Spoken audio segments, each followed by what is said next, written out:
Hoy iniciamos el estudio del segundo libro de la Biblia, el Éxodo. Este libro es la continuación histórica del Génesis, o sea, el primer libro de la Biblia. El Génesis cuenta la historia de la humanidad y del origen del pueblo de Israel. El pueblo de Israel es la descendencia de Abraham, por quien vendría el Salvador del mundo y nos daría esperanza. Le daría esperanza no nada más a la nación de Israel, sino a toda la humanidad.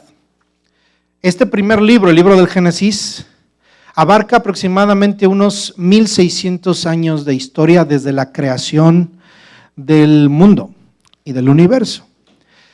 El Éxodo, que es el libro que vamos a empezar a estudiar, contiene aproximadamente 100 años de historia. El nombre Éxodo significa salida. Y es porque nos cuenta la liberación de los israelitas de la esclavitud egipcia para servir al Dios vivo y verdadero. En este libro se revela a Dios como libertador lleno de misericordia, pero también como justo y santo. Por lo que el hombre en pecado se le presenta como temible. A este hombre en pecado, se le presenta como temible. Dios se muestra entre contrastes. En este libro del Éxodo, Dios se va a mostrar entre contraste. Se muestra como temible e inalcanzable por cualquier mérito humano, pero se acerca al hombre y le muestra gracia y le muestra un camino. Específicamente le muestra el camino que debe seguir a través de la ley. El temor de Dios expresado en la obediencia a las leyes que Dios había de darle al pueblo de Israel. Y esto es solamente un resumen de lo que abarca el libro del Éxodo. Pero para poder entender la historia y empezar a hablar de la historia del libro del Éxodo, déjeme darle algunos antecedentes. Y específicamente para poder entender el tema de hoy. Abraham, Isaac y Jacob son los nombres más característicos o principales que aparecen en el libro del Génesis o en el inicio de la historia de Israel. Abraham es aquel al cual Dios escoge de entre todos los hombres para darle una promesa y del cual nacería la simiente o vendría el Salvador, que es el Señor Jesús. Abraham tuvo un hijo heredero de esa promesa. Su nombre se llama Isaac. El hijo de Isaac, que heredaría su promesa, se llama Jacob. Abraham, Isaac y Jacob. 3 diferentes generaciones, pero la misma descendencia. Jacob es llamado también Israel. Dios le cambia el nombre y le dice, ya no será tu nombre Jacob, el cual significaba usurpador, aquel que trató de robarle o despojar a su hermano y lo hizo.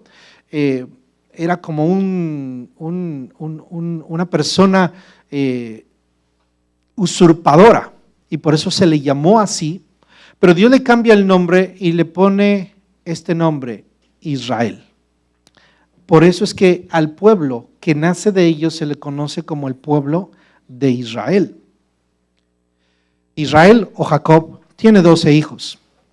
Uno de ellos, tal vez uno de los más conocidos, es José. Uno de los más pequeños es vendido a Egipto como esclavo por sus 10 hermanos. 10 de sus hermanos, a la mayoría de sus hermanos, todos los que vivían en ese tiempo, lo venden como esclavo y es llevado a Egipto. Dios, sin embargo, levanta a José.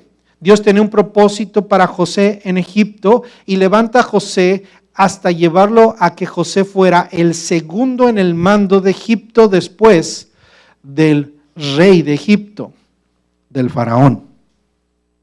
Después de una hermosa historia de perdón, podemos encontrar una reconciliación entre José y sus hermanos y su familia, y se lleva a cabo en esta nación, en Egipto. Ahí se reconcilian, José hace llamar a sus hermanos y hace llamar a su padre y a toda la familia a Egipto, a donde José está siendo bendecido. José es un hombre prominente, José es un hombre próspero. Tiene toda la tierra de Egipto en sus manos.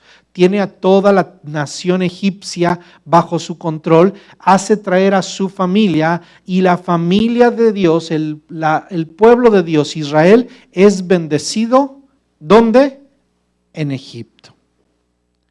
Vamos a ver qué es lo que Dios le habla a Abraham antes de eso. Dios en el libro de Génesis, en el capítulo 12, le da una promesa a Abraham, del cual estamos hablando, el abuelito de José. Bueno, el bisabuelito de José. Esta es una promesa que se le da a una nación, que se le da a un pueblo, que se le da a una descendencia, a la descendencia de Dios, al pueblo de Dios. Esta es la promesa que se le da a Abraham, Génesis capítulo 12, versículo 1 al 3. Dice así: pero Jehová había dicho a Abraham: vete de tu tierra y de tu parentela y de la casa de tu padre a la tierra que te mostraré. Número 1, Dios le dice que se vaya de donde es su tierra y se vaya a otra tierra que le mostraré. Es decir, Dios lo va a llevar a una tierra. Dios tiene para él una tierra, pero Dios lo lleva a muchas tierras, lo lleva a diferentes lados. A Israel lo había de llevar a diferentes lados, pero Dios le está diciendo a Israel: yo te voy a llevar a una tierra. Pero en tanto que yo te llevo a una tierra, tú tienes que peregrinar y hay un camino para llegar a esa tierra. Pero Dios le promete una tierra. Pero 2, vea esto es importante. Y haré de ti una nación grande. Una nación grande. Y te bendeciré. Y engrandeceré tu nombre y serás bendición. Bendeciré a los que te bendijeren. Y a los que te maldijeren, maldeciré. Y serán benditas en ti todas las familias de la tierra. Así que esta palabra que Dios le da a Abraham es una palabra que Dios tiene para quién, para su pueblo Israel. Para él y para toda su descendencia. Su descendencia, hoy los judíos, hoy los israelitas aún, que son el resultado de la palabra de Dios aquí en Génesis. Ellos son el resultado, o ellos son por descendencia el fruto de esta palabra. Ellos son una gran nación. Y en ellos han sido benditas todas las familias de la tierra. ¿Por qué? Porque de ellos nació el Salvador, Cristo Jesús. Ellos en sí, un judío, no es una bendición por sí mismo, sino por la palabra que Dios les dio a ellos y por aquel que sería la descendencia que había de salvar a la humanidad, que fue Cristo Jesús. Pero por causa de esta palabra, hermano, nosotros debemos bendecir a Israel. Nosotros no podemos maldecir a Israel, porque el que maldijera a Israel será maldito, pero el que bendijera a Israel será bendito, porque en Israel serían benditas todas las familias de la tierra. Ahora bien, la tierra que Dios le prometió a Abraham y a su descendencia era la tierra de Canaán, toda aquella zona del Oriente Medio, aquella tierra donde hay conflictos, ahí donde está Palestina, ahí donde está Jerusalén, ahí donde hay guerras. Esa es la tierra que Dios había de darle a Abraham. Dios le prometió una tierra, la tierra prometida. Llega la historia y lo vamos a ver en el libro del Éxodo, cuando Dios los saca para poder ir y tomar la tierra prometida. No vamos a ver la entrada a la tierra prometida en el libro del Éxodo, eso lo registra el libro de Deuteronomio, más adelante, y el libro de Samuel, la toma de la tierra prometida. Pero antes de tomar la tierra prometida, el pueblo de Israel había de peregrinar muchos años en el desierto. Pero Dios había puesto en su promesa a Israel una tierra. Entonces había 2 partes en esta promesa. Número 1, que serían una nación grande. Y 2, que Dios les daría una tierra. Descendencia grande y una tierra. Esa tierra sería la tierra de Canaán. Ahora bien, en el último capítulo de Génesis, donde todavía estamos, la familia poseedora de esta promesa no termina en la tierra prometida, en Canaán. ¿Dónde termina el libro del Génesis? En Egipto. ¿Dónde termina el libro de Génesis? En Egipto. ¿Cuál es el escenario del final del libro de Génesis? Egipto, el gran imperio egipcio. Aquel misterioso imperio egipcio. Sí, aquel del cual nosotros cuando pensamos en Egipto pensamos en esas grandes pirámides, esos desiertos y esos camellos. El gran río Nilo, ese imperio, esa civilización egipcia. Ahí termina el libro de Génesis. ¿Y dónde termina el pueblo de Dios? Ahí, en Egipto. Ahí termina el libro de Génesis. Y entonces es donde inicia la historia del libro del Éxodo. ¿Dónde inicia el libro del Éxodo? En Egipto. En Egipto. Leamos Éxodo capítulo 1. Estos son los nombres de los hijos de Israel que entraron en Egipto con Jacob. Cada uno entró con su familia. Rubén, Simeón, Leví, Judá, Isaacar, Zabulón, Benjamín, Dan, Neftalí, Gad y Aser. Todas las personas que le nacieron a Jacob fueron 70, y José estaba en Egipto. Y murió José y todos sus hermanos y toda aquella generación. Y los hijos de Israel fructificaron y se multiplicaron y fueron aumentados y fortalecidos en extremo, y se llenó de ellos la tierra. Entre tanto se levantó sobre Egipto un nuevo rey que no conocía a José, y dijo a su pueblo: He aquí el pueblo de los hijos de Israel es mayor y más fuerte que nosotros. Ahora pues seamos sabios para con él, para que no se multiplique y acontezca que, viniendo guerra, él también se una a nuestros enemigos y pelee contra nosotros y se vaya de la tierra. Entonces pusieron sobre ellos comisarios de tributos que los molestasen con sus cargas, y edificaron para Faraón las ciudades de almacenaje, Pitón y Rameses. Pero cuando más los oprimían, tanto más se multiplicaban y crecían, de manera que los egipcios temían a los hijos de Israel. Y los egipcios hicieron servir a los hijos de Israel con dureza, y amargaron su vida con dura servidumbre en hacer barro y ladrillo, y en toda labor del campo, y en todo su servicio, al cual los obligaban con rigor. Y habló el rey de Egipto a las parteras de las hebreas, una de las cuales se llamaba Cifra y la otra Fúa, y les dijo: Cuando asistáis a las hebreas en sus partos y veáis el sexo, si es hijo, matadlo, y si es hija, entonces viva. Pero las parteras temieron a Dios y no hicieron como les mandó el rey de Egipto, sino que perseveraron la vida a los niños. Y el rey de Egipto hizo llamar a las parteras y les dijo: ¿Por qué habéis hecho esto? ¿Que habéis preservado la vida a los niños? Y las parteras respondieron a Faraón: porque las mujeres hebreas no son como las egipcias, pues son robustas y dan a luz antes que la partera venga a ellas. Y Dios hizo bien a las parteras, y el pueblo se multiplicó y se fortaleció en gran manera. Y por haber las parteras temido a Dios, él prosperó sus familias. Entonces Faraón mandó a todo su pueblo diciendo: Echad al río a todo hijo que nazca, y a toda hija preservad la vida. ¿Cuál fue la promesa que Dios le dio a Israel? A Abraham, que había de ser una nación grande y que había de dar una promesa. La promesa de Dios empieza a tener una inercia. Cuando Dios dice algo, la Biblia dice que cuando Él da su palabra, no vuelve a Él vacía, sino que va a hacer todo aquello por lo cual fue enviada. Si Dios dice: tú vas a ser una nación grande, ¿qué es lo que había de suceder en ellos? Que había de ser una nación fructífera, una nación que daría a luz muchos hijos y sería una nación fuerte. Y si Dios dijo que así había de ser, eso empezó a suceder en todos estos hombres. Los egipcios sabían de la promesa de Dios, seguramente. Y en el versículo 7 se nos muestra la fortaleza de los israelitas. Ponga atención en el versículo 7. Y los hijos de Israel, ¿qué pasó con ellos? Varias palabras se usa para ellos. Fructificaron y se multiplicaron. Y fueron aumentados y fortalecidos en extremo, y se llenó de ellos la tierra. 4 palabras: fructificaron, multiplicaron, aumentaron y fortalecieron. ¿De qué está hablando aquí? De dar hijos. Y esto es muy difícil de entender para una cultura como la que estamos, porque ahora se nos dice que somos fuertes cuando no tenemos hijos. Ese es el mensaje que recibimos en este tiempo. Lo que necesitas es tener pocos hijos para que tengas más dinero para porque los hijos cuestan. Es más, hijos, dan tanta lata los hijos.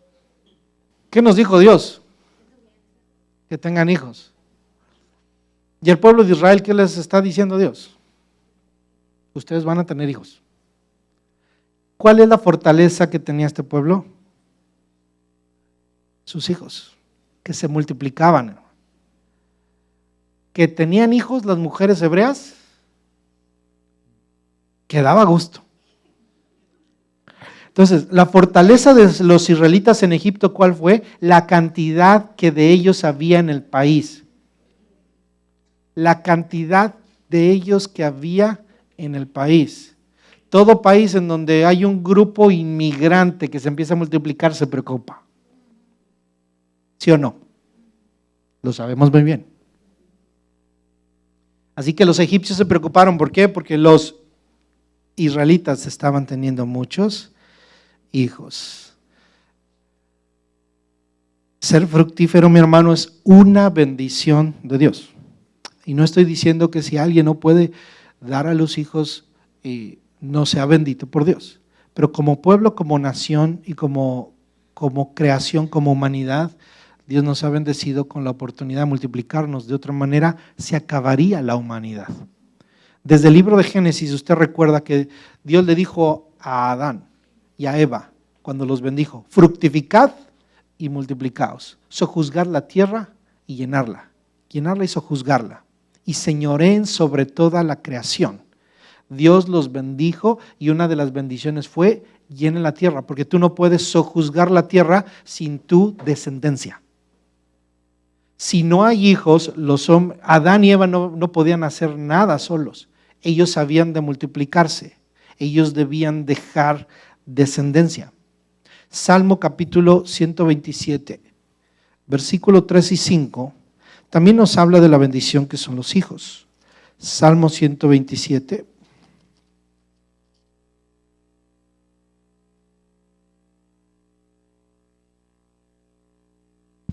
Hermoso Salmo 127, versículo 3. Dice así: he aquí, herencia de Jehová son los hijos, como cosa de estima el fruto del vientre, como saetas en manos del valiente. Así son los hijos sabidos en la juventud. Bienaventurado el hombre que llenó su aljaba de ellos. No será avergonzado cuando hablare con los enemigos en la puerta. Herencia de Jehová son los hijos. Dice: bienaventurado el hombre que tuvo pocos. No dice bienaventurado el que llenó su aljaba de ellos. Yo me quedé con 2, pero Dios no me habló esto antes. Y mire, le aseguro que la gente que tiene muchos hijos, uno dice: yo no sé cómo le hacen, ¿verdad? Pero ¿sabe? Es una bendición de Dios. Es una bendición de Dios. Gloria a Dios. Gloria a Dios, hermano. Así que si usted tuvo hijos y si quiere tener más hijos, sígale. Es una bendición de Dios. Es una bendición de Dios. Ahora bien, regresémonos a donde estábamos, en Éxodo, capítulo 1. ¿Cuál era la fortaleza del pueblo de Israel? Su descendencia. Su descendencia. Para la nación eran sus hijos. Y entonces, ¿qué pasó con ellos? Se multiplicaron en Egipto y llegaron a ser en extremo fortalecidos. Cuando dice extremos fortalecidos, no es que eran fuertes, sino que había muchos. Ahora, sí, seguramente Dios había hecho de ellos, porque, entienda, el pueblo de Israel fue una nación que fue formada por Dios para hacer guerra. Era un pueblo guerrero. No eran gigantes como los filisteos, pero tenían fortaleza para pelear. De hecho, cuando usted lee el libro de Samuel, por ejemplo, David estaba rodeado de hombres que eran extraordinarios. David y sus valientes eran hombres extraordinarios. De hecho, el rey Saúl era un hombre guerrero, era un hombre extraordinario como guerrero. Su hijo Jonatán eran hombres de guerra, eran hombres guerreros, eran hombres que fueron diseñados por Dios así. Eran hombres fuertes, era una nación fuerte.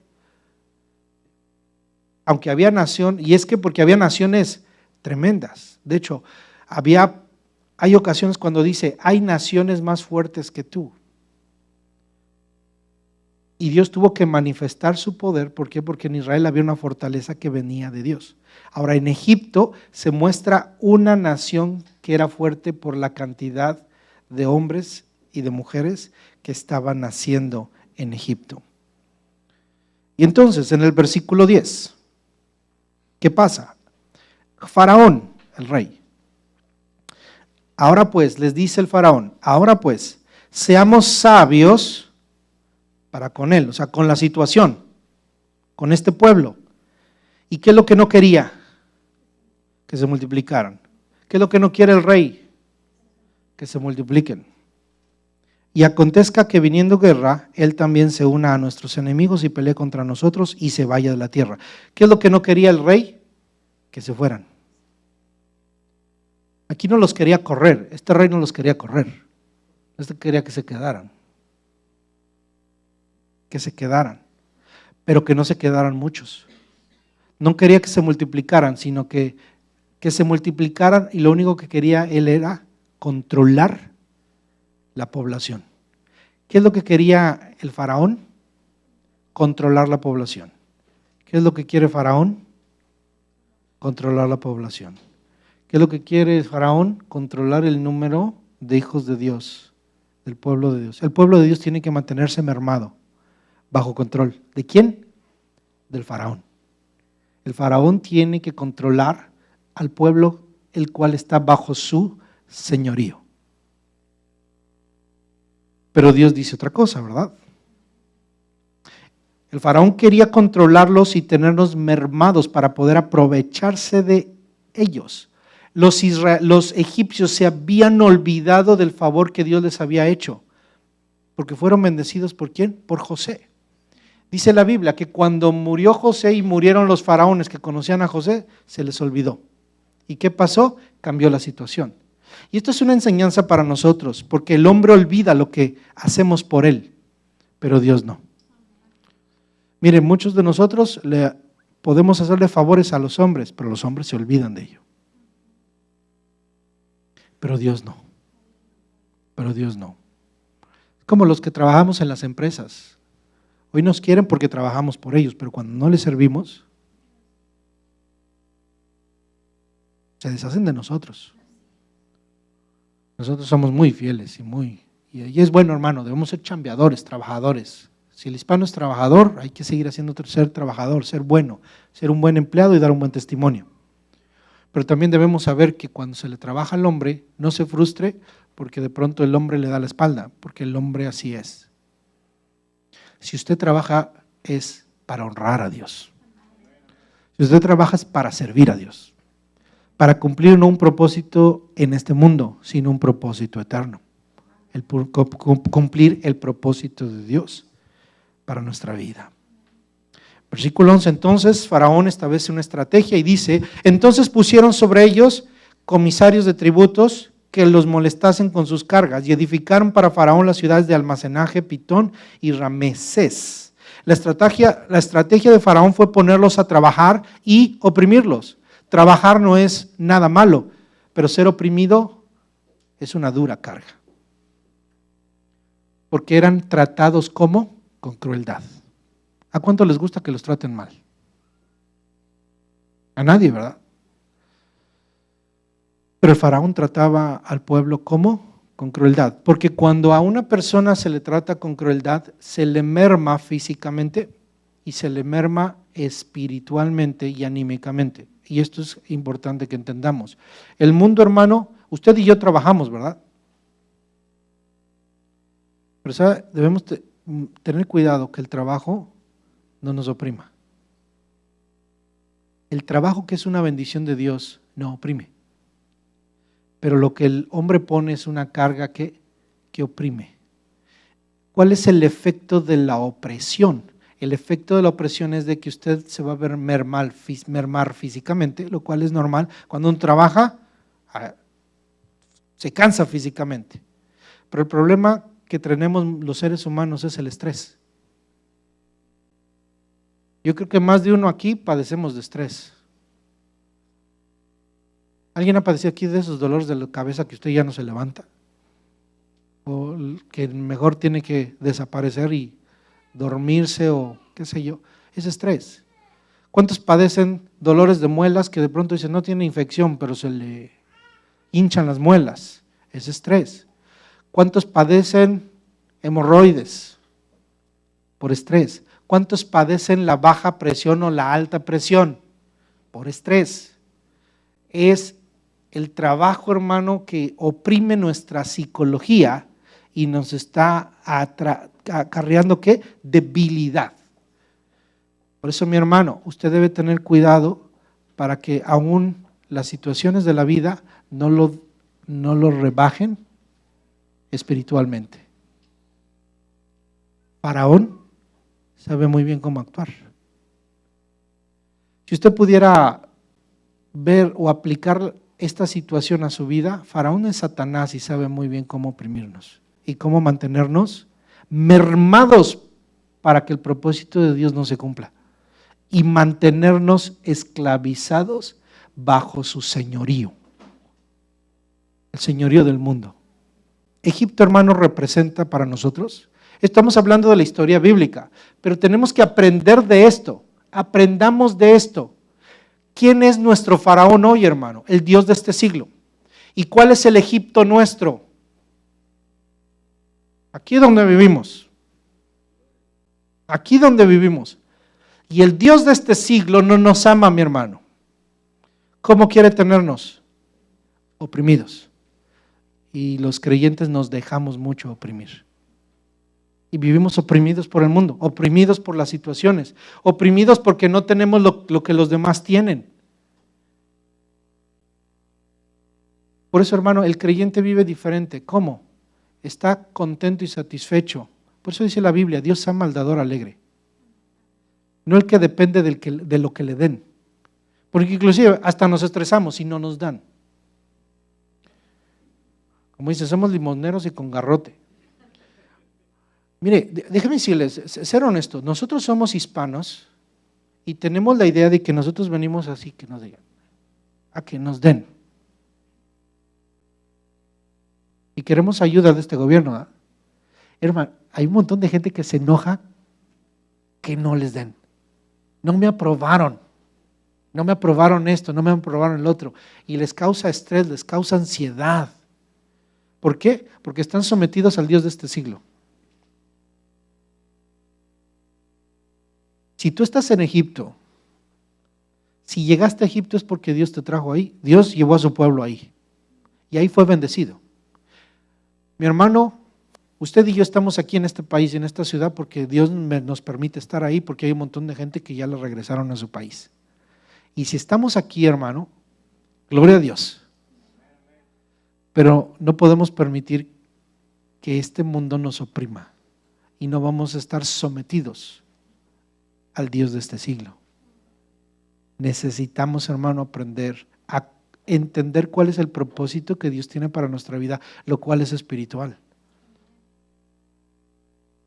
Hermano, yo quiero decirle algo a usted, aplicárselo específicamente a usted y a mí. Usted aquí tiene la oportunidad de conocer el Evangelio y crecer en el Señor. Y servir al Señor. Déjeme decirle que inclusive a lo mejor usted no podría servir a Dios en su país como lo puede servir aquí, pero este país le va a quitar el tiempo y le va a dar cosas que le van a impedir servir a Dios, porque el faraón sabe cómo oprimirlo. Entonces, por eso, hermano, esta enseñanza vea esta enseñanza y aplíqueselo a su vida. Israel necesita ser liberado y Dios lo sabe. Llega el momento en donde Dios lo entrega a Egipto y lo bendice en Egipto, pero cuando llega el momento en donde Egipto se convierte en una opresión, Dios va a intervenir. ¿Cómo va a intervenir? Lo tiene que sacar. Así que hermano, Dios tiene que llegar un momento en su vida en donde Dios tiene que llegarlo y sacarlo de la opresión para que usted sirva a Dios. La única noticia que le tengo es que a donde Dios lo va a sacar, no lo va a sacar a un lugar mejor, sino lo va a sacar a un peor lugar. Discúlpame que se lo diga. Pero Dios sacó a Israel de Egipto, donde comía cebollas, en donde comía un montón de cosas. ¿A dónde? Al desierto.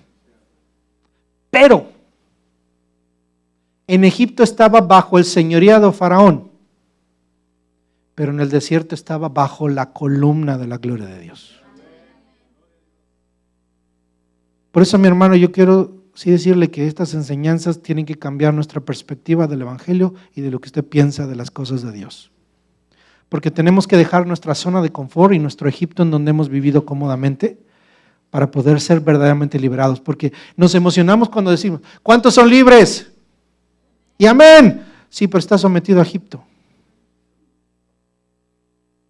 Está sometido al mundo, porque amas más el mundo que a Dios. Amas más el dinero que a Dios. Entonces no eres libre de Egipto. Cuando Dios te saca, te lleva a la tierra prometida. Y déjeme decirle que nuestra tierra prometida no es aquí Estados Unidos, no es Houston, ni el lugar más bonito de este país y de este mundo. Es el cielo. Y eso solamente usted lo va a heredar hasta que usted y yo nos muramos. O hasta que el Señor venga por nosotros. Mientras vamos a estar peregrinando en un desierto. Pero tenemos que aprender a vivir en el desierto. En el desierto no hay nada bonito. Lo único maravilloso es la gloria de Dios. La gloria de Dios. Oiga, no hay templo más hermoso y más glorioso en este universo que el que tuvo Israel en el desierto. El lugar santísimo era de oro. Las cosas, hermano, ese templo era, bueno, ha habido templos majestuosos. El templo de Salomón fue majestuoso, pero había un templo que llevaba a todo el pueblo de Israel en el desierto que era glorioso. La gloria de Dios se manifestaba en ese tabernáculo, en sus telas, en sus materiales y en el culto que se realizaba. Y sobre todo porque no era un templo hueco y vacío y con lujos. Era un templo en donde descendía una columna de la gloria de Dios y de ahí hablaba Dios mismo con su pueblo. Mire qué maravilla. Hoy usted ha salido de un Egipto, de un mundo que es materialista y ha entrado espiritualmente al reino de su amado Hijo, en donde la gloria de Dios se manifiesta a través de Jesucristo y la presencia del Espíritu Santo en medio de nosotros, en medio de su iglesia. Amén. Entonces, Faraón nos va a tratar con crueldad. Sin embargo, la promesa de Dios se cumplirá de cualquier manera. Al grado de que los egipcios le tuvieron miedo. ¿Cuál era el miedo? De que se fueran, pero así pasó. Ahora, quiero llegar a esto. ¿Cuántas mujeres hay aquí? Levante la mano. Mujeres, mujeres, mujeres. Quiero hablarle hoy a ustedes, hermanas, y decirles que son una grande bendición. Esta historia del Éxodo tiene heroínas. ¿Sabe que muchos han dicho, es que en la Biblia se fomenta el machismo? Oiga, yo no sé, pero el libro del Éxodo, precisamente Moisés no fomentó el machismo. En el libro del Éxodo no hay héroes varones, tanto como hay heroínas. Lo está oyendo muy bien, hermana. En el Éxodo hay heroínas. Se habla mucho de las mujeres. ¿Sí? En esta historia, antes que aparezca un hombre de la talla de Moisés, que es un gran hombre, aparece un grupo de mujeres. ¿Quiénes fueron las heroínas? Mujeres. Mujeres fueron muy importantes. En el libro del Éxodo ustedes van a ver muchas mujeres siendo instrumentos de Dios. ¿A quiénes usó Dios? A las mujeres. Por ejemplo, Dios usó a la madre de Moisés. Dios usó a la hermana de Moisés. No nada más para salvar la vida de Moisés, sino después como profetisa, como la mujer que dirigía las danzas y que celebraban al Dios de la gloria, María, Miriam. encontramos a Séfora, la mujer de Moisés, circuncidando a sus hijos y salvándole la vida a su esposo. ¿Y quién lo iba a matar? Ningún hombre. Dios. Poniéndose delante de Dios y delante de su esposo. ¿Quién salvó la vida a Moisés? De ese gran hombre. Una mujer. En el plan de salvación y en la economía de Dios, las mujeres son sumamente importantes. Este es el resumen que yo encuentro de esto. Las mujeres cuidan la vida. ¿Por qué las mujeres aparecen aquí? Es porque las mujeres cuidan la vida. Los hombres somos muy descuidadotes. Voy a poner un ejemplo.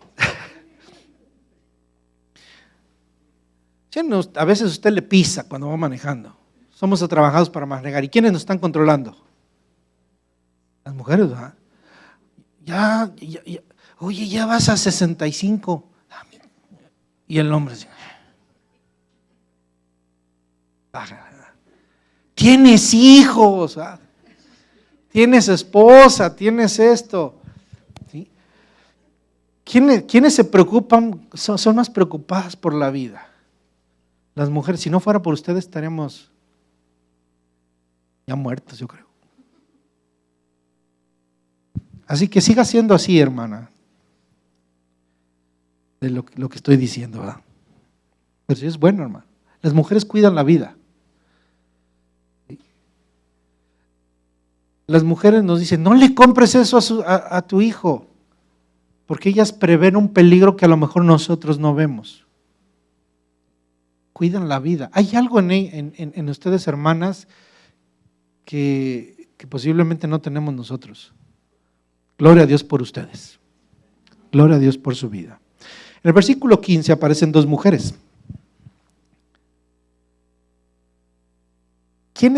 ¿Bajo quién estaban estas mujeres? Bajo el rey de Egipto, el faraón. Y habló el rey de Egipto ¿a quiénes?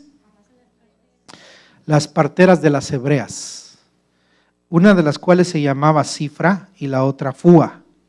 Por si está buscando nombres para sus hijas, aquí hay dos. Están bonitos, hermano.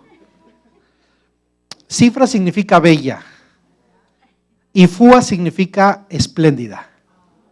Dos mujeres, hermano. ¿Qué se les encargó?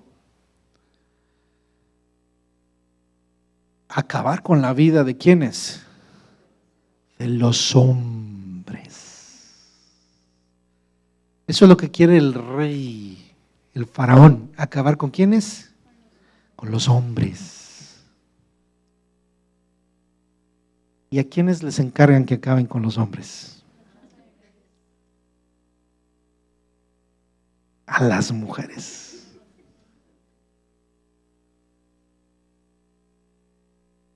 Fíjese, interesante. Pero estas dos mujeres, uno podría decir, bueno, había nada más dos parteras para tanto israelita y esto que tenían muchos hijos. No sabemos, algunos piensan que eran líderes de otras mujeres, pero eran las que atendían a las mujeres hebreas, ¿verdad? ¿Y qué les encargó el rey de Egipto? Que cuando nacieran los bebés, ahógalos, a ver qué hace, se murió. Póngase a pensar, seguramente en aquellos tiempos se morían muchos bebés, se morían muchas mujeres. ¿Cuántas mujeres no se morían desangradas? ¿Cuántos bebés no nacían bien? Si en este tiempo, ¿cuánto peligro hay cuando nace un bebé? Imagínense en aquel tiempo, donde no había todo el avance médico. Y para el faraón se le hacía fácil, ¿a quién quería que acabaran? A los hombres. No le importaban las mujeres, sino ¿quiénes les importaban? Los hombres. Pero estas dos mujeres, en el versículo 16 al 21, nos muestra el carácter que había en estas mujeres. No se sabe si eran hebreas. Algunos piensan que eran asiáticas o que eran de otro lugar por sus nombres. Pero dice, cuando asistáis a las hebreas en sus partos y veáis el sexo, si es hijo, matadlo, y si es hija, entonces viva. Pero las parteras temieron a Dios. ¿Qué hicieron ellas? Temieron a Dios.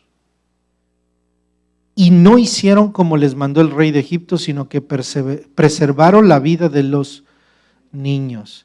¿A quién temieron ellas? Wow, esta es una gran enseñanza para nosotros. El rey de Egipto dice esto, pero Dios tiene otro plan. ¿A quién vamos a obedecer? Eso se llama desobediencia civil. Es decir, podemos desobedecer, no podemos desobedecer a Dios, pero hay cosas que no podemos someternos a ellas por causa de conciencia. Por causa de conciencia usted no puede someterse a eso. No podemos aceptar muchas cosas que los gobiernos pueden ponernos por causa de nuestra conciencia y por causa de nuestra fe. ¿Por qué? Porque tememos a Dios. Ahora mire, si usted teme al hombre, usted se echa en contra de Dios. Pero si usted teme a Dios, aunque se eche al hombre, Dios lo bendecirá. Mire lo que pasó con ellas. Y el rey de Egipto hizo llamar a las parteras y les dijo, ¿por qué habéis hecho esto que habéis preservado la vida a los niños? Las parteras respondieron a Faraón, porque las mujeres hebreas no son como las egipcias, pues son robustas y dan a luz antes de que las parteras vengan a ellas, es decir, son muy valientes. ¿Y Dios qué hizo con las parteras? Hizo bien a las parteras, le agradó que estas mujeres cuidaron la vida y preservaron la vida. Y el pueblo se multiplicó y se fortaleció en gran manera. Y por haber las parteras temido a Dios, ¿qué hizo Dios? Él prosperó sus familias. Unas traducciones dicen, tuvieron muchos hijos. ¿Cuál es la bendición de Dios? De lo cual está hablando hijos. Y tuvieron hijos prósperos. Tuvieron buenos hijos. Algunos piensan, no se sabe exactamente qué significa, es difícil la traducción de esa frase. Algunos piensan que si no eran hebreas, se unieron al pueblo de Israel y fueron rescatadas por Dios y Dios las prosperó dentro del pueblo, las adoptó como pueblo de Dios. ¿Qué haya pasado con esas mujeres? Lo único que entendemos es que Dios las bendijo. ¿Por qué? Porque temieron a Dios y honraron a Dios por sobre todas las cosas. Así que decidieron temer a Dios antes que al faraón. ¿Y qué es lo que quería el faraón? Acabar con ¿quiénes? Con los varones, no con todos los niños, sino con los niños varones. No las niñas, sino con los niños. Faraón, hermano, en este mundo, recuerde, es el Dios de este siglo. ¿Qué quiere hacer? Acabar con los niños, con los varones, de hecho. Póngase a pensar en la agenda que hay en este tiempo, inclusive en los gobiernos y en lo que se mueve en el libertinaje que hay en el mundo. ¿Cuál es la agenda que tiene, hermano? Acabar con la humanidad. Y uno de los planes de Satanás es acabar con los varones. Este mundo, hermano, está a favor del aborto. Por eso a Dios le desagrada. Pero hay agendas legislativas y hay agendas de muchos representantes, muchos senadores y de muchos gobernantes. ¿En favor de quién? Es el mismo faraón, diciéndoles a las parteras. ¿Y a quiénes se les está diciendo, hermano? ¿Quiénes son las que qué le están diciendo a las que toman las decisiones? Tú tienes derecho sobre tu propio cuerpo. Se le está diciendo a la mujer, acaba, mata, acaba con el fruto, el cual es una bendición que yo te doy. Eres bendita por dar a luz. Eres bendita por dar a luz. Eres bendita por dar a luz. Pero Faraón te dice, acaba con él. Acaba con él. La agenda gay. Acaba con los hombres, porque si no hay hombre y no hay mujer, matrimonio del mismo sexo, no hay hijos. Adoptemos, dicen unos. Es una bendición la adopción, pero los hijos se crían en un ambiente, hermano, de papá y de mamá. Faraón dice, ¿qué dice el versículo 21? ¿Qué dice Faraón? Échenlos al río. Sigamos leyendo el versículo 20. Dios hizo bien a las parteras y el pueblo se multiplicó y se fortaleció en gran manera, y por las parteras haber temido a Dios, el propósito de Dios prosperó sus familias. 22. Entonces Faraón mandó a ¿quiénes? A todo su pueblo. ¿A quién mandó Faraón? ¿Verdad que no a los hebreos? ¿Verdad que no al pueblo de Dios? ¿Quiénes son los que están al frente de todo esto? Los que no son su pueblo, diciéndoles, echen al río a todo hijo que nazca.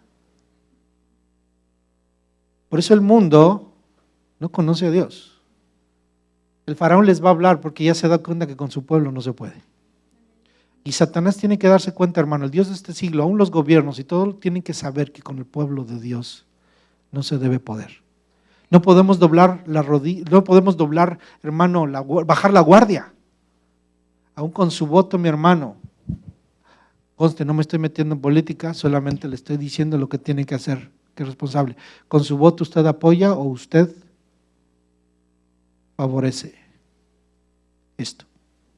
Faraón dice, échenlos al río, échenlos al río. Y no fueron las mujeres hebreas. ¿Quiénes fueron? Los egipcios. Para nosotros, mi hermano, debemos entender lo siguiente. Esta narración es el reflejo de la lucha de la que Dios habló en Génesis capítulo 3.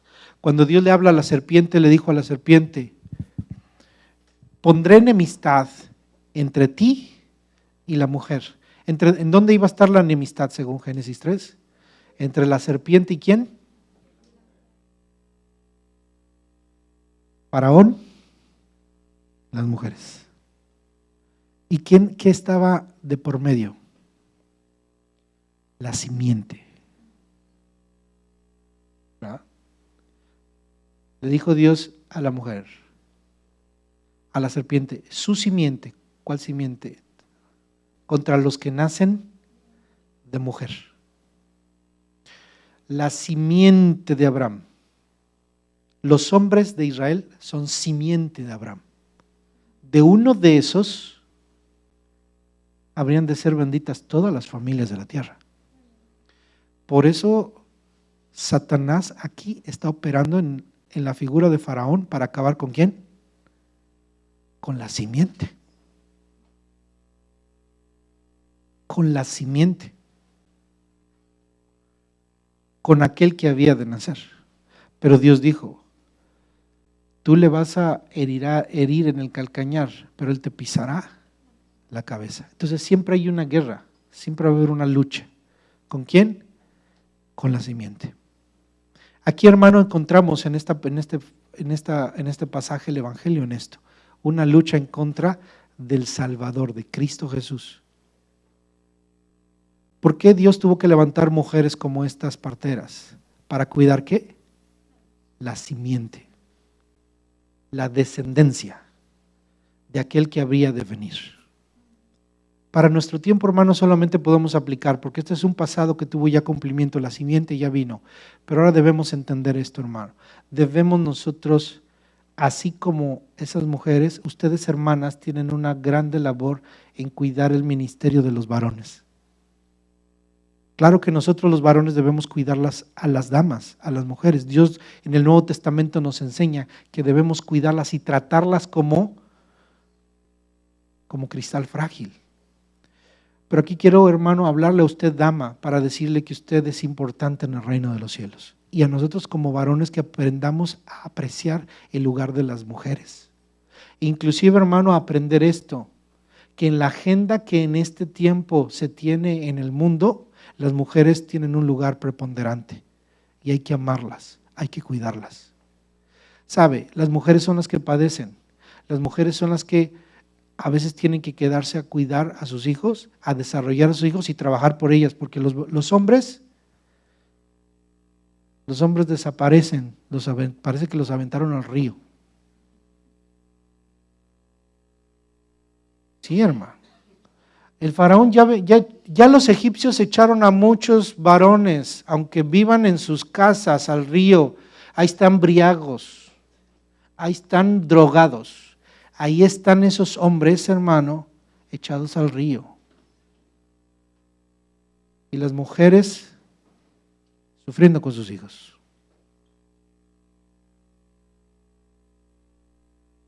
Y eso es lo que quiere el rey de Egipto. Eso es lo que quiere el rey de Egipto. Eso es lo que quiere Satanás en nuestras vidas. Por eso usted, mujer, hermana, necesita orar al Señor. Orad al Señor por los varones, por sus hijos varones. Hermanas, que usted es madre de hijos varones, yo no tengo hijos varones, pero algunas de ustedes tienen hijos varones. Críenlos como hombres. Un día ellos van a casarse y que sean hombres. Forme hombres. Únase con su esposo. No consienta a sus hijos. No forme hijos débiles. No forme hijos que no buscan a Dios. Hijos consentidos. Necesitan crear hombres. Ustedes son una pieza importante. Los varones, la figura paterna es importante, pero hermana, usted como mujer también es muy importante. Usted es muy importante. La simiente, hermano, está siendo combatida por Satanás. Está siendo combatida por Satanás. La serpiente, hermano, tiene guerra contra la mujer. Y en la historia del Evangelio, la simiente ganó. ¿Quién combatió a Satanás, hermano? La simiente, y es Cristo. En nuestra propia vida la única esperanza que tenemos es Jesucristo. Jesucristo es nuestra esperanza. Para ustedes mujeres, Jesucristo es la esperanza. Y para nosotros los varones, Jesucristo es la esperanza. Y para la iglesia, hermano, mantener la noción, hermano, de que Cristo es nuestra esperanza, es nuestra responsabilidad. Solamente quiero que vaya conmigo al libro de Romanos capítulo 8. Israel era una nación que estaba padeciendo bajo el yugo de los egipcios. Dios tenía un propósito para ellos. ¿Verdad que Dios tenía un propósito para Israel? Que se multiplicara. Y eso el faraón no lo pudo detener. Los egipcios no lo pudieron detener. Ahora tenían que ir a otro lado. Tenían un destino y tampoco los egipcios lo pudieron detener. Y esto quiero ir con usted, hermano. Si usted es un hijo de Dios, nada lo va a detener de su destino. Lo va a oprimir Satanás en este tiempo. Le va a doler la opresión, pero Dios a su tiempo nos va a llevar a su gloria. Mientras tenemos que padecer y resistir diligentemente y fuertemente los embates de Faraón que están en contra de nosotros. Y para esto, hermano, llévese este pasaje en el corazón, Romanos 8:28. Y sabemos que a los que aman a Dios, todas las cosas les ayudan a bien. Esto es a los que conforme a su propósito son llamados. Porque a los que antes conoció también los predestinó para que fuesen hechos conforme a la imagen de su Hijo, para que Él sea el primogénito entre muchos hermanos. Y a los que predestinó, a estos también llamó. Y a los que llamó, a estos también justificó. Y a los que justificó, a estos también glorificó. ¿Qué pues diremos a esto? Si Dios es por nosotros, ¿quién contra nosotros? El que no escatimó a su propio Hijo, sino que lo entregó por todos nosotros, ¿cómo no nos dará también con Él todas las cosas? ¿Quién acusará a los escogidos de Dios? Dios es el que justifica. ¿Quién es el que condenará? Cristo es el que murió, más aún el que también resucitó, el que además está a la diestra de Dios, el que también intercede por nosotros. ¿Quién nos separará del amor de Cristo? ¿Tribulación, o angustia, o persecución, o hambre, o desnudez, o peligro, o espada? Como está escrito, por causa de ti somos muertos todo el tiempo, somos contados como ovejas de matadero. Antes, en todas estas cosas somos más que vencedores por medio de aquel que nos amó.